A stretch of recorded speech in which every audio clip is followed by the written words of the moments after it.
What's up, all you clever people? Justin back here with Clever Tagline, and things have changed just a little bit. As you can see, I'm in a totally different space. We've moved across the country, and also things are different in the sense that I am pretty much no longer using head film. I may or may not record a video on why that is, but if you're following hit film and its history over the past couple years, some changes have happened. I just unfortunately felt like it wasn't serving my needs as I felt it needed to.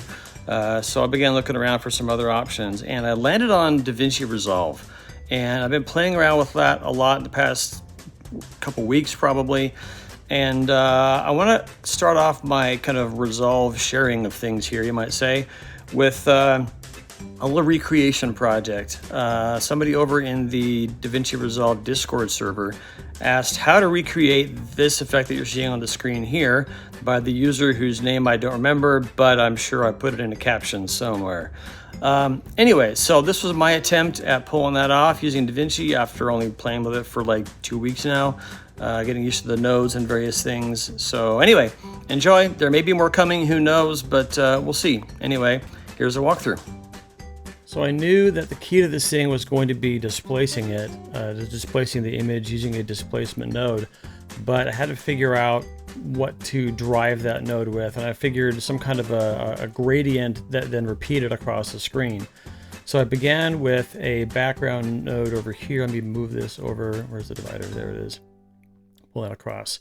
So I began the background node as a gradient, and then rather than a simple black to white, I started there and then added a bunch of other points in between to change the gray levels and things like that to give us some more variation. And that's what outputs here. So you can see that if I go and isolate that on number 1, you can see what that looks like. And then that feeds into a box blur, and that just kind of softens it out a bit because the linear gradient is admittedly linear. So the box blur then just kind of smooths things out a little bit more and makes the transitions a little less linear. That feeds into a brightness and contrast node. I crank the contrast on this all the way up and then mess with the low and high values here. This is something you can adjust to your taste depending on what you want to do as far as how you want to affect the overall range of these values here. But with this done, that now takes the tones more like this. And again, playing with the contrast and these settings here, we'll adjust that to play with what it does over there. And then the bulk of the work happens on this transform node. So the first thing that happens is I've taken this background plane here, I've turned off the size and aspect, and then taken the X size down to something really small. And then what this does, and also set it to wrap. And what this does is then it wraps that behavior. I don't know why the Y size got set there, but that probably just needs to be reset back to its default. That won't really change anything. It's really the X size that does all the work. I think I might have taken the initial size down before turning this checkbox off here for the size and aspect. Anyway, take the X size way down, and then with this on a wrap, that wraps that background, that gradient, so that you get something like this. And then that is then used to feed into the displaced node. So displacement, if you're not familiar with that, it takes the input brightness values and then displaces the pixels of the input image coming into this input over on this side appropriately. So you get this kind of displaced behavior over here. At first I tried using a duplicate node, or I think it's duplicate. I'm still getting used to the nodes in Fusion here. But that proved to be more problematic, and actually just taking that one background thing and then through the transform, scaling it down using the wrap, that got me the repeats that I needed. And then it was a matter of figuring out how to animate that thing. So let me open up the spline editor over here, and I'll turn these all on. The way to get this to repeat is actually pretty simple. So once you figure out, the trick was figuring out how to get the movement to combine with the scaling. So this wedge, you might call it here, moves a bit in like a big move and then a small move and then a big move and then a small move. So it repeats in a pattern. The trick was figuring out how far to get that to move in each of those different steps. And then once that's done, to get it to repeat. And the repeating point was also a bit tricky to figure out. So it starts at 0.5. And then if I drag this over here, it goes up to 0.7 for the first part of that move.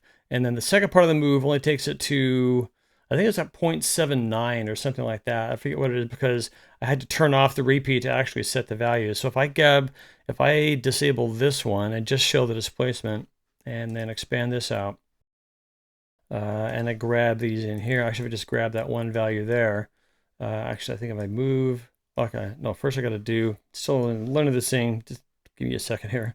Turn off the repeat. There we go. Now I can see it's 0.781. At least in my case, that's what it works. So that wraps around so that it matches with the original 0.5 once you're done.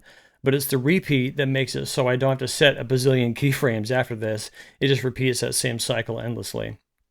And then the same process is used for the X size, but it's obviously a lot smaller. And then that is not done via repeat. That's done, if I stretch this out, this is set to use, let me squish this down here. This uses the, if I grab these keyframes, that does, what is this one, the ping pong? Yeah, it's a ping pong option. So it goes forward and then backward and then forward and then backward, kind of endlessly there. So it's doing the scale out, then scale in, and scale out. And I just drag these handles out to exaggerate the shape of this curve because the normal flat curve didn't have the exaggeration that I needed. So I drag these out both on this one and also on the displacement, or the transform there for the X size.